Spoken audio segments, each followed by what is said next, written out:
Bismillahirrahmanirrahim. Assalamualaikum warahmatullahi wabarakatuh. Innal hamdalillah wa syukra lillah wa thanaa lillah la haula wa la quwwata illa billah.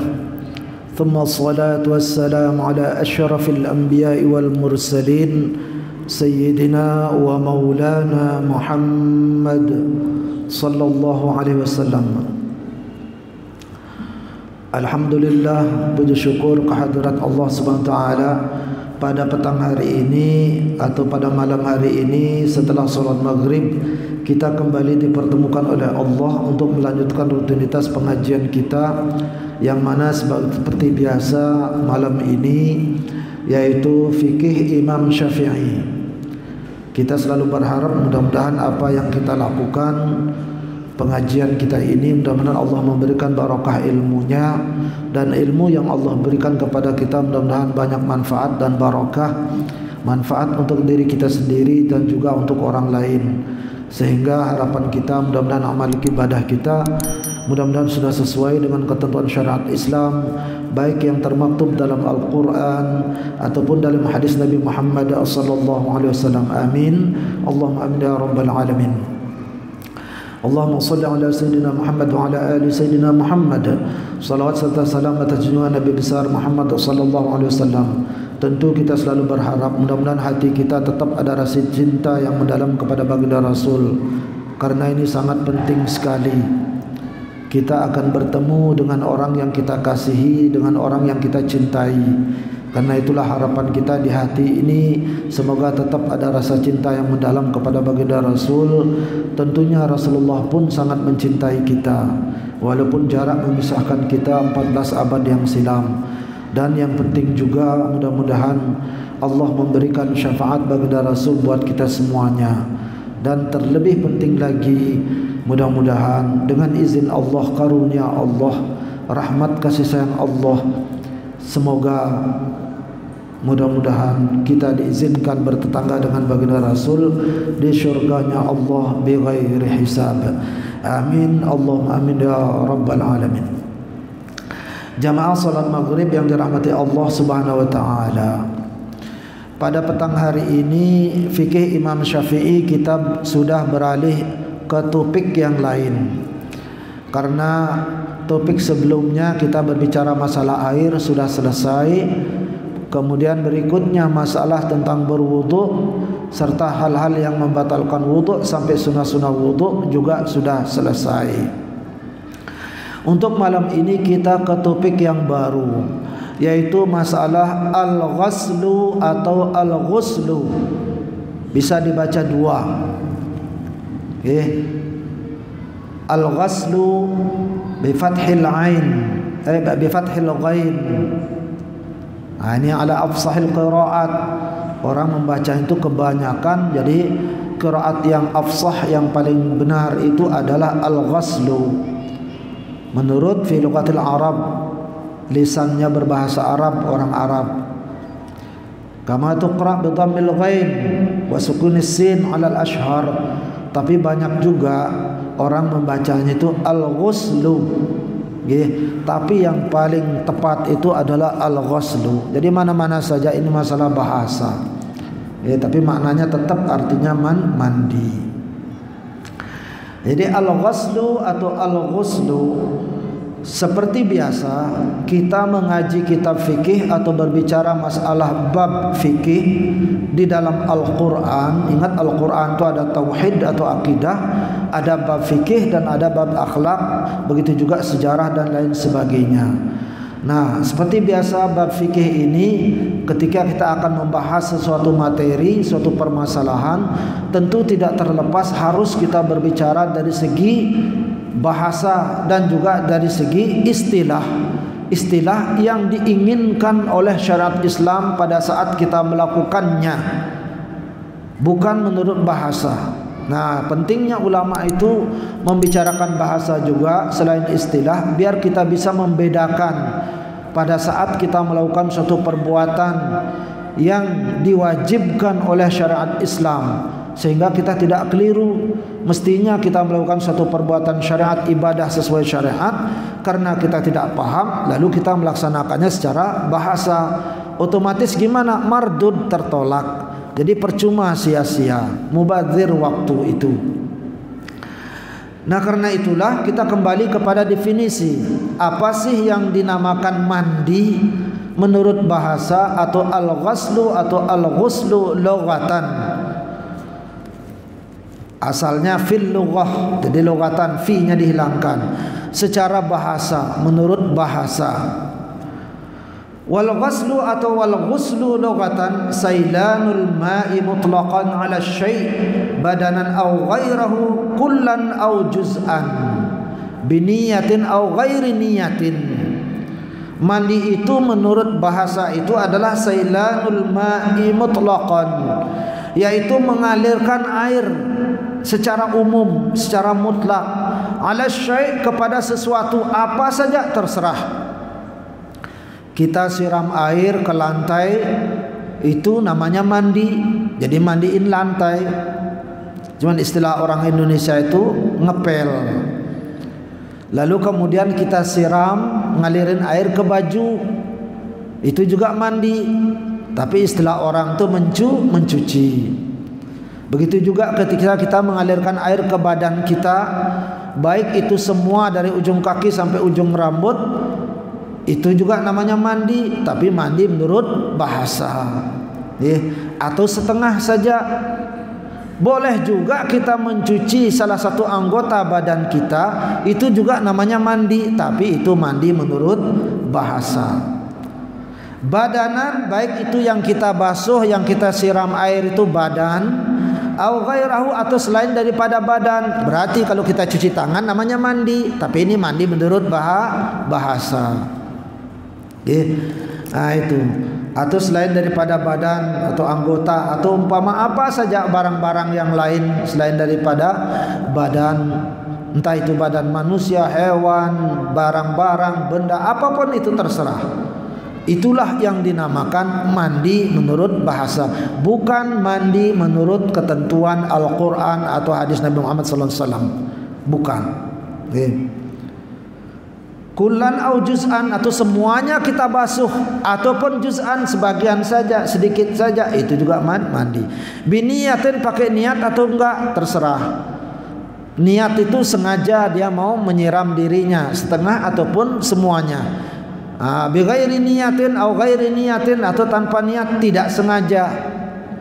Ya seperti orang lewat tiba-tiba orang gituin apa namanya itu, bekas hujan, kenalah dia air basah. Nah itu juga mandi, namanya mandi tidak sengaja.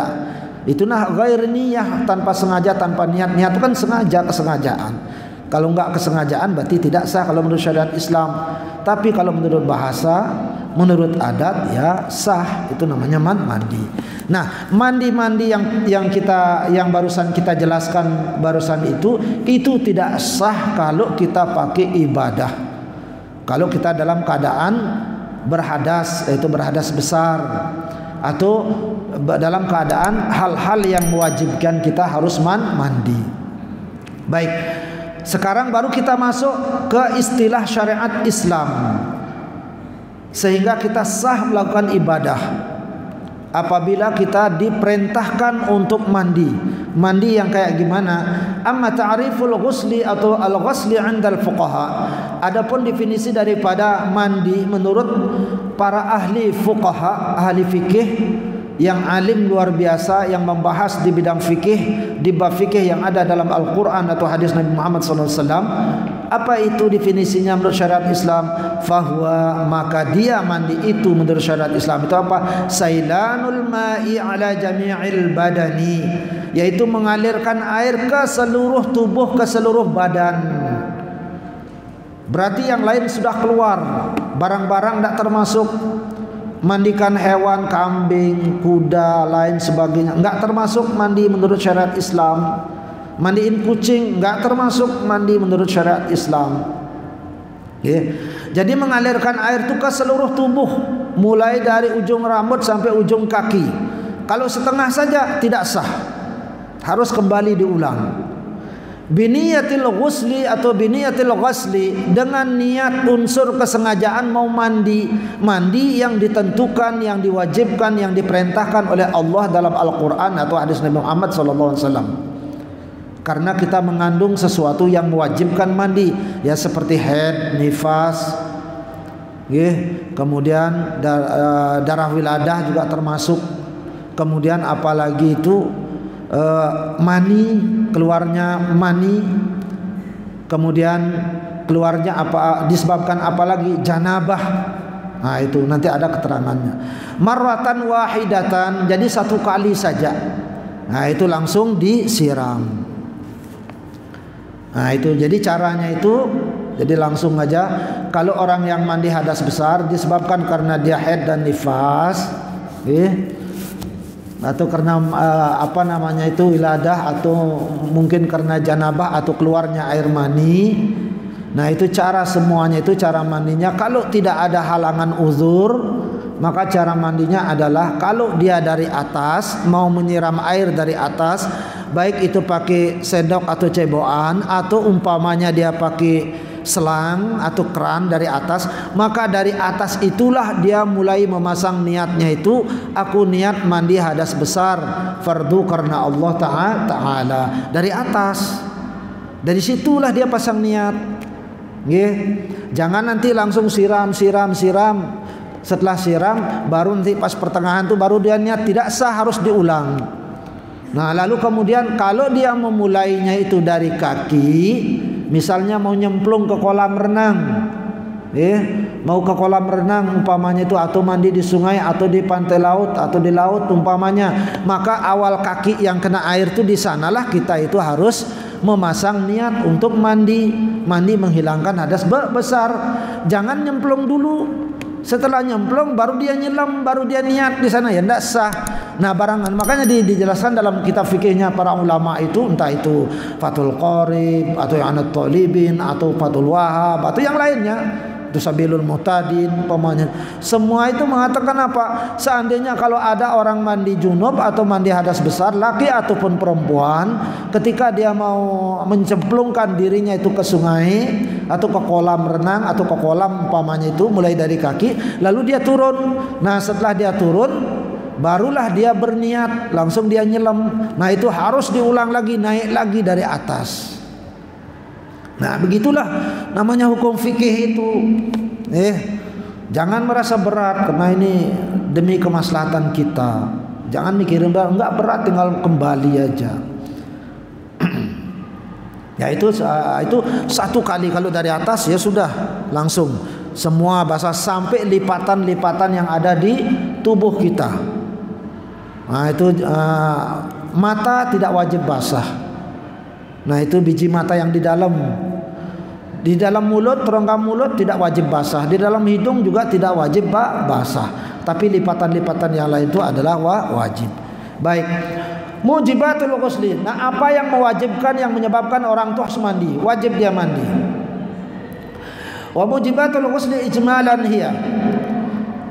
Yang mewajibkan orang itu harus mandi itu secara ijmal, secara global. Apa itu? Yang pertama maut, karena meninggal dunia.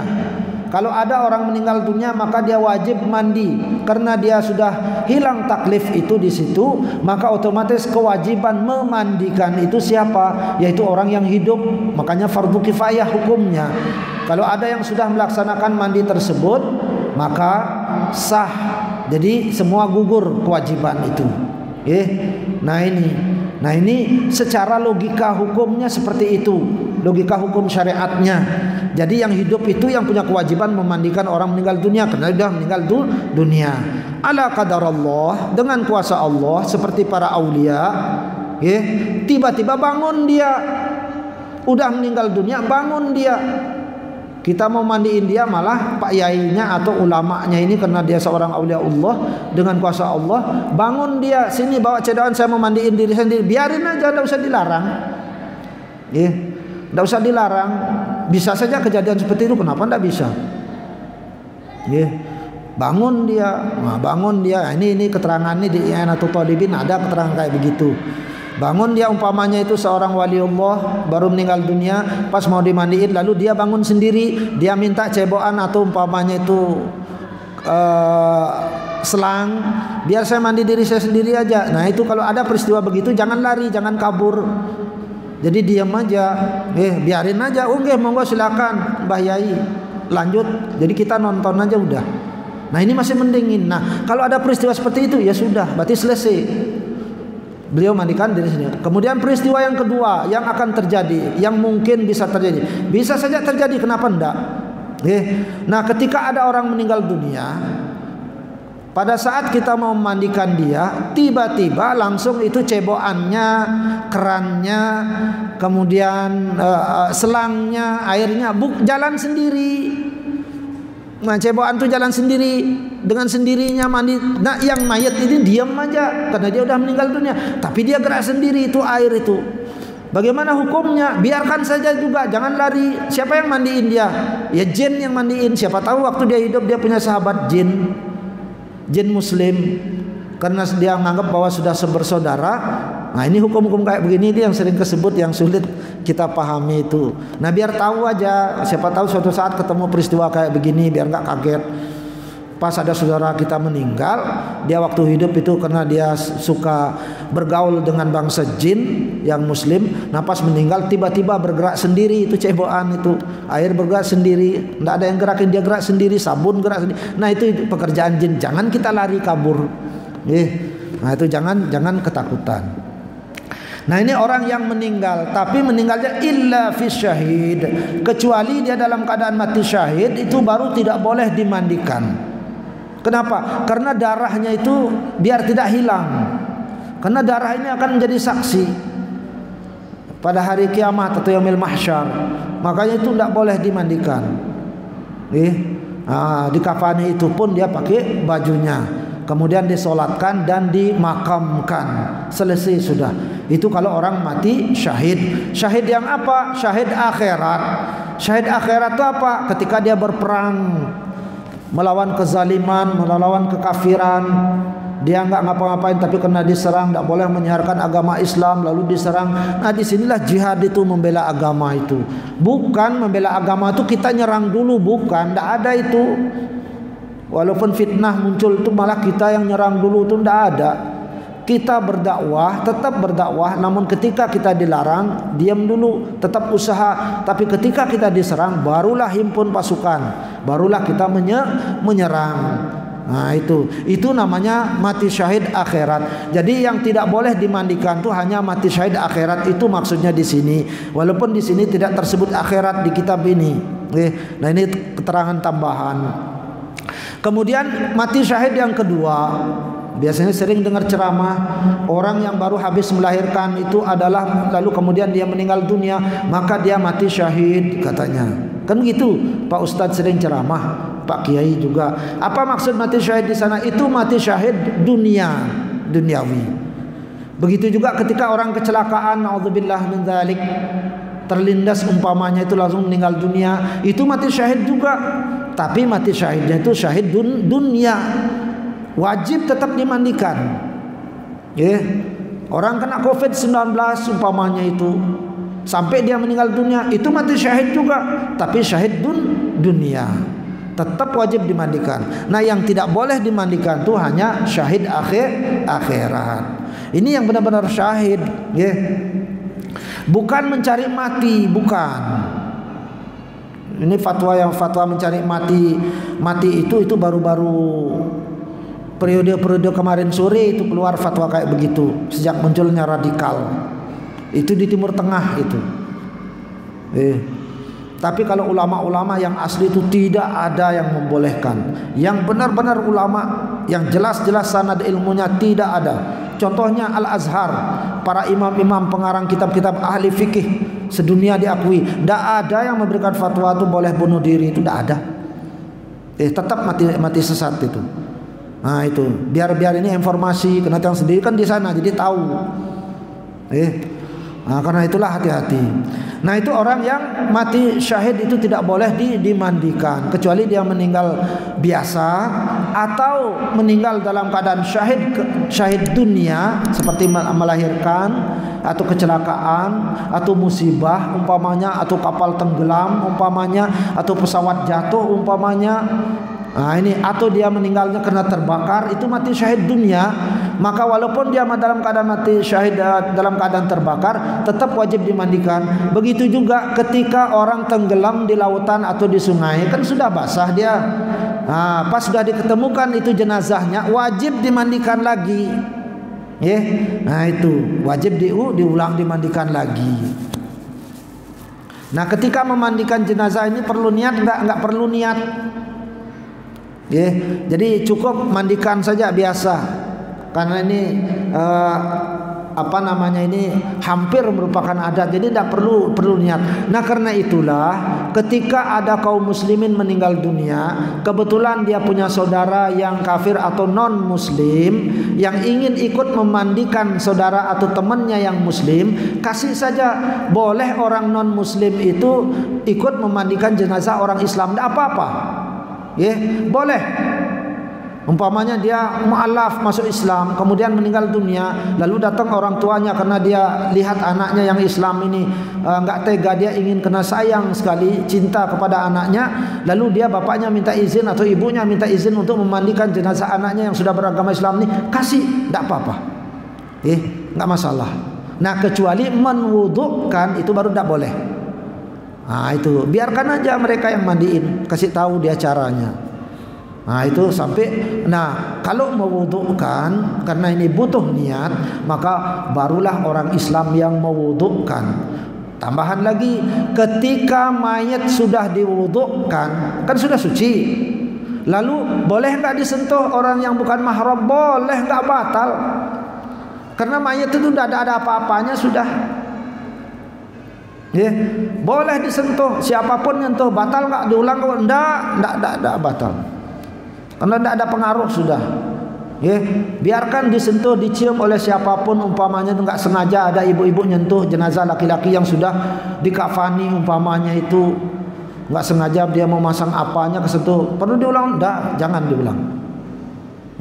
Nah itu, bahkan hukum tambahan lagi, kalau ada orang umpamanya berhubungan badan dengan mayit, nah dia itu punya istri, istrinya meninggal dunia, karena dia terlalu cinta sekali dengan istrinya, lalu dia dipeluknya, muncul hawa nafsunya, lalu digauli istrinya, padahal ntar lagi mau berangkat ke kubur, digauli istrinya, dimandiin enggak lagi? Enggak usah dimandiin.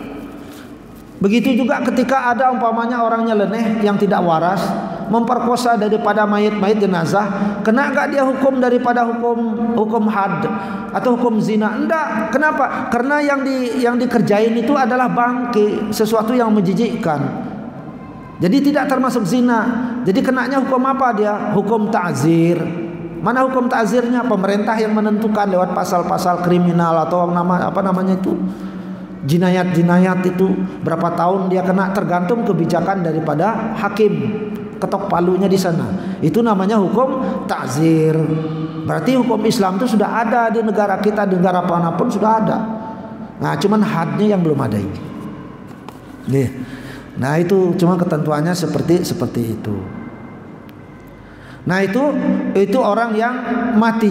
Jadi kepanjangan, jadi bicara mati aja kepanjangan jadinya. Mohon maaf. Kemudian wahaid. Kemudian yang kedua yang menyebabkan orang tuh harus harus mandi. Pada saat gimana? Pada saat dia haid, keluar darah haid. Perempuan umur keluar darah haid itu biasanya itu pada adat kebiasaan itu adalah pada umur 9 tahun.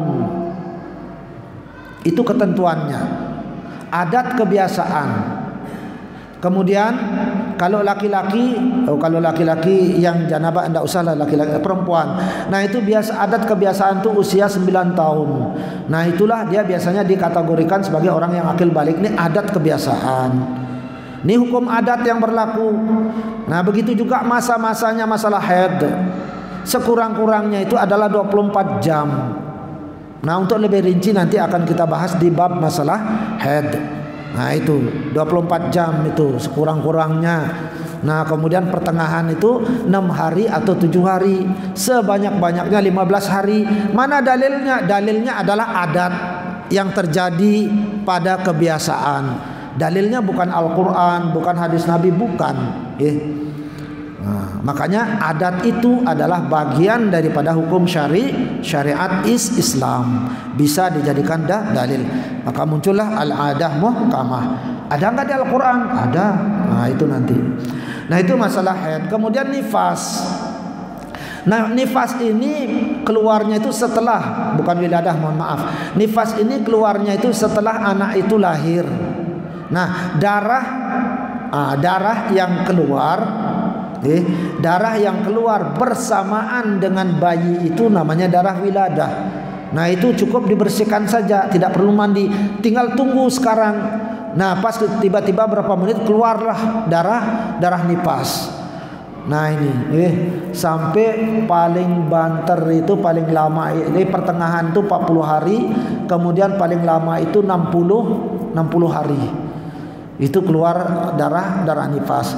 Ada juga orang tidak keluar darah nifas, jadi cukup dibersihkan lalu kemudian sholat. Tapi kalau udah keluar darah nifas, ya berarti tidak perlu harus mandi. Nah orang haid dan juga orang yang keluar darah nifas, kalau melampaui batas yang adat kebiasaan haid itu paling banyak itu 15 hari, tiba-tiba keluar darah lagi, itu namanya darah penyakit. Maka dia wajib harus mandi. Nah begitu juga orang yang keluar darah nifas lebih dari 60 hari, berarti itu darah penyakit, bukan darah nifas lagi. Maka dia wajib mandi, langsung dia melaksanakan sholat, melaksanakan kewajiban seperti biasa, karena yang keluar berikutnya itu adalah termasuk darah nifas. Kemudian berikutnya yang menyebabkan orang itu mandi hadas besar itu apa? Wajanabatun. Karena junub. Junub itu apa? Junub itu artinya habis melakukan hubungan suami istri. Terjadilah junub, bukan keluar air mani. Nah, terjadinya hubungan antara laki dengan perempuan, baik yang halal ataupun yang haram, kalau sudah masuk anuknya, walaupun ujungnya sudah terjadi janabah, ujungnya sampai tengah atau sampai full umpamanya, keluar air mani atau tidak keluar air mani, yang penting sudah masuk, tetap wajib mandi hadas besar. Itulah yang dinamakan janabah. Baik itu anuknya kepotong umpamanya, itu sekedarnya aja masuk, potongannya itu aja yang masuk, tetap mandi janabah. Nikmat atau tidak, tetap mandi janabah, yang penting masuk. Karena hadis Nabi itu jelas, idza iltaqa al-khitan faqad wajaba al-ghuslu. Kalau sudah bertemu itu antara dua khitan laki perempuan, dia halal nikah atau tidak terserah, sama-sama manusia, maka dia wajib mandi. Ini antar manusia, keluar air mani ataupun tidak, masuknya banyak, masuknya sedikit, terserah, enak atau enggak, terserah, wajib mandi. Bagaimana kalau dengan hewan? Kalau dia dengan hewan, ada orang enggak waras melakukan hubungan dengan hewan, terjadilah janabah. Kalau dia keluar air mani, wajib dia mandi. Tapi kalau umpamanya tidak keluar air mani, dia berhubungan dengan hewan atau binatang tapi tidak keluar air mani, tidak wajib mandi. Paham ya? Nah itu masalah dengan hewan, ada juga dibahas di sini. Jadi tidak perlu dibaca. Wa dukhuli hasyafah au qadriha, masuknya hasyafah anunya laki-laki, au qadriha atau sekedarnya masuk, min maqtu'iha, mohon maaf, ini ujung, ini kepotong. Nah, kan potong begini dia hilang tuh. Nah, bekas kepotong ini ketinggal gini, bekas kepotong itu aja yang masuk. Karena ini di ujung udah hilang. Mohon maaf, agak jorok dikit ini, biar jelas. Kepotong begini dia jadinya, atau kepotong segini, berarti tidak ada di depannya. Nah, ini yang dipakai masuk, ini tetap wajib mandi. Itu maksudnya au qadriha atau au qadruha, walaupun sekedarnya, min maqtu'iha, dari bekas terpotongnya itu. Fil farji, yaitu di faraj. Faraj itu apa? Kemaluan. Qubulan au duburan, baik lewat depan atau lewat belakang. Ini kalau sama manusia. Seperti tadi, gimana pun posisinya terserah, pokoknya wajib mandi. Adami au bahiman, baik itu dia masukkan ke anunya si anak Adam perempuan atau bukan, seperti binatang. Tapi kalau sama binatang ini harus keluar air mani dulu. Tapi kalau nggak keluar, nggak wajib dia, karena nggak bermanfaat itu binatang itu. Karena adat kebiasaan tuh orang tidak akan melakukan hubungan sama binatang kecuali orang yang nggak waras. Nah, yang nggak waras tuh jangan disamakan dengan orang waras. Kalau umpamanya orang yang berhubungan dengan hewan, dengan binatang, sementara tidak keluar air mani, diwajibkan juga dia itu mandi janabah, berarti kan sama aja manusia dengan hewan jadinya. Jadi beda, Nah, ini dengan au bahiman atau dengan hewan atau binatang, asal keluar sperma atau mandi.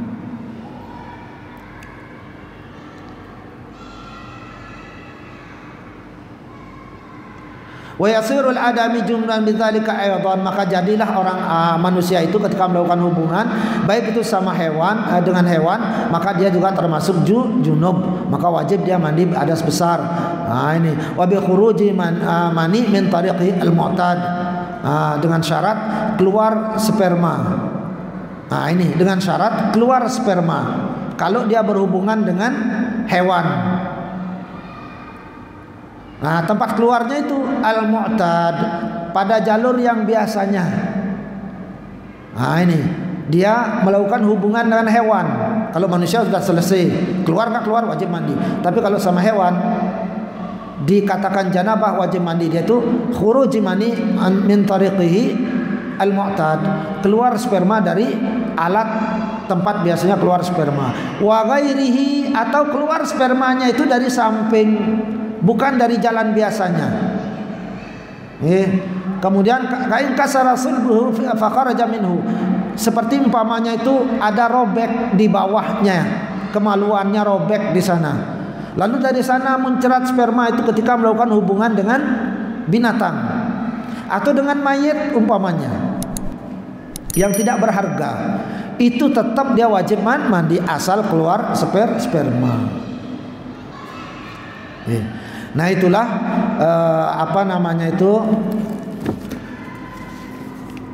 penyebab orang itu wajib mandi itu disebabkan yang pertama itu karena dia meninggal dunia yang bukan syahid akhirat tapi syahid dunia, atau meninggal karena biasa, kemudian disebabkan karena haid, dan kemudian disebabkan karena nifas, dan juga disebabkan karena apa? Karena janabah, berhubungan intim atau berhubungan badan antara laki dengan perempuan sama manusia, plus tambahan kalau sama hewan apabila dia keluar air mani. Kemudian yang terakhir, penyebab daripada orang yang mandi hadas besar itu disebabkan karena apa? Karena keluarnya sperma, baik itu laki-laki ataupun perempuan. Banyak orang yang tidak tahu bahwa dianggap hanya laki-laki saja yang memiliki sperma, padahal tidak, perempuan juga. Perempuan juga. Nah, ini. Nah, itu laki-laki dan perempuan ketika keluar sperma itu. Nah, ini. Jadi perlu dijelaskan. Air yang keluar dari kemaluan laki-laki dan perempuan itu yang pertama air kencing atau pipis. Ini hukumnya najis. Nah, ketika keluar air pipis ini, laki ataupun perempuan, maka tidak wajib mandi. Tidak wajib mandi hadas besar. Cukup dibersihkan, berwudu, sholat. Kemudian yang kedua, air yang keluar dari kemaluan laki-laki atau faraj laki-laki dan perempuan, itu yang kedua adalah air wadi. Air wadi itu apa? Bening, encer. Itu biasanya keluar ketika kita habis kecapean kerja bakti atau ngangkat barang atau ngangkat apa, lalu kemudian kita istirahat. Nah, tiba-tiba celana kita basah. Nah, ini namanya air wadi. Hukumnya najis, tidak wajib mandi, cukup dibersihkan, wudu, sholat. laki atau perempuan terserah. Kemudian yang ketiga ada namanya air madhi. Air madhi itu keluarnya itu dalam keadaan gimana? Setelah selesai terangsang. Mohon maaf, laki-laki ataupun perempuan ketika dia terangsang, air itu tidak keluar. Nah, ketika udah selesai rangsangan itu, sudah kendor istilahnya, udah kendor, baru biasanya basah. Itu pun encer. Itu hukumnya najis juga. Tidak wajib mandi, cuman dibersihkan. Setelah dibersihkan karena dia najis, sama statusnya kayak air kencing itu. Wadi juga begitu, madhi itu sama.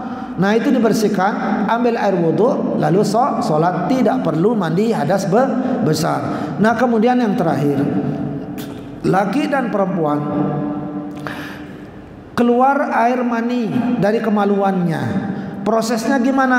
Prosesnya keluarnya itu pada saat dia terangsang. Nah, ini pada saat dia terangsang sampai kejang-kejang. Mohon maaf, 1000 maaf, sampai muncrat-muncrat, itulah yang dinamakan dia air mani. Air mani itu tidak najis. Dalilnya mana? Sayyidah Aisyah radhiyallahu an pernah melihat Rasulullah SAW solat pakai jalabiah, bekas air mani tetap dipakai solat, lalu dikerok-kerok oleh Sayyidah Aisyah. Nah, itu tidak najis.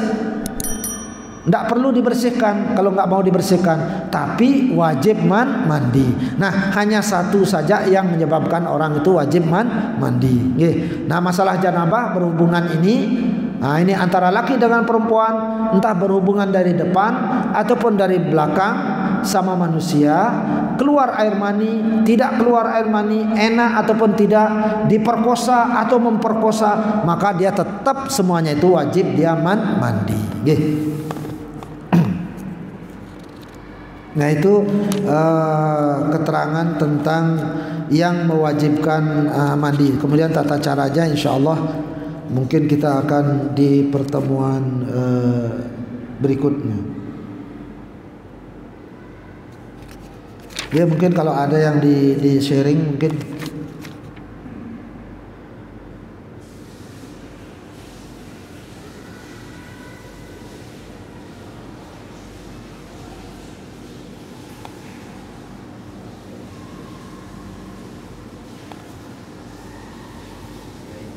Monggo. Monggo.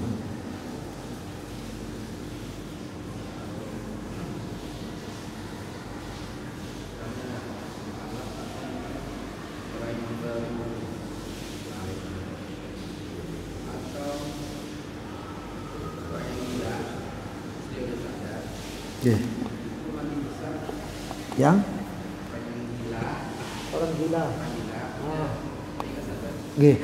Orang gila. Nah, mandikan orang gila ini hukumnya sunnah. Untuk menenangkan dia bukan mandi hadas besar. Jadi mandi adat biasa. Memang dianjurkan biar dia itu tenang. Emang sering itu kalau ada orang gila itu. Dulu di Kepaon sering itu. Di sungai biasanya dicelupkan gitu. Itu tidak wajib. Cuman dianjurkan biar dia itu tenang. Ya? Nah, kalau mu'allaf itu juga tidak wajib. Nah, itu mu'allaf itu disunnahkan. Memang Rasulullah itu pernah nyuruh salah seorang sahabat. Jadi tidak semua. Makanya sunnah hukumnya. Bagi orang yang mu'allaf baru habis mengucap 2 kalimat syahadat, bukan sebelum mengucap 2 kalimat syahadat. Setelah mengucap 2 kalimat syahadat, maka dianjurkan orang yang mu'allaf atau mu'allafah itu untuk mandi biasa, bukan mandi wajib. Nah, itu. Kemudian yang terakhir masalah wiladah, yaitu wiladah itu yang bilang tadi itu darah yang keluar mengiringi si bayi lahir. Pas lahir bayi itu kita semua udah tahu, para laki-laki bapak-bapak ini ketika menemani istrinya, pada saat istrinya itu ngedan untuk ngeluarin daripada bayi itu, napas keluar kan ada darah itu, barengan itu darah itu. Sampai belepotan itu anak kita berisi darah. Itu namanya darah wiladah.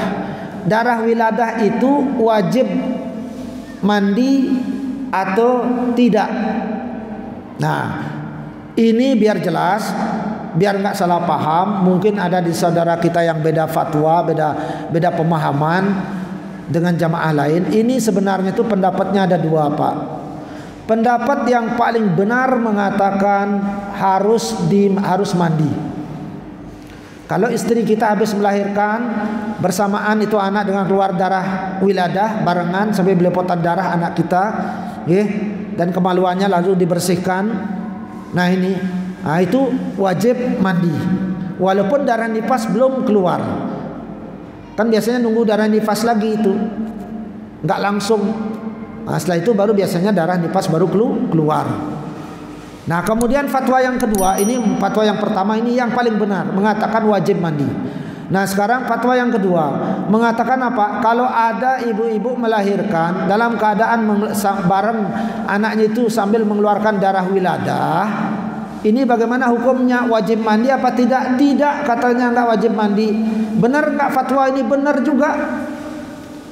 Intinya ketika orang itu waktu melahirkan itu keluar darah wiladah pada saat melahirkan itu, mau dia mandi junub hadas besar monggo, atau tidak mau mandi hadas besar juga tidak apa-apa, asal berikutnya tidak ada darah nifas.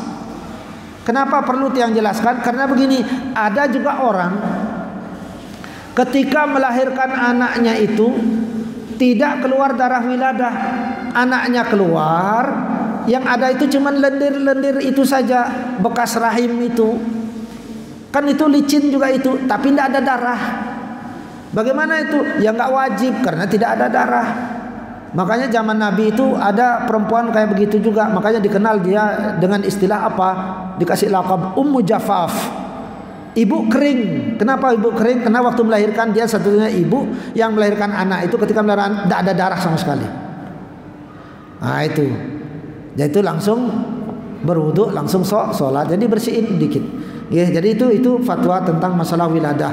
Ya, jadi sebagai tambahan aja biar nggak bingung nanti pas dengar nanti, kudu katanya harus mandi, lu enggak. Nah, gara-gara begitu nanti debat nanti.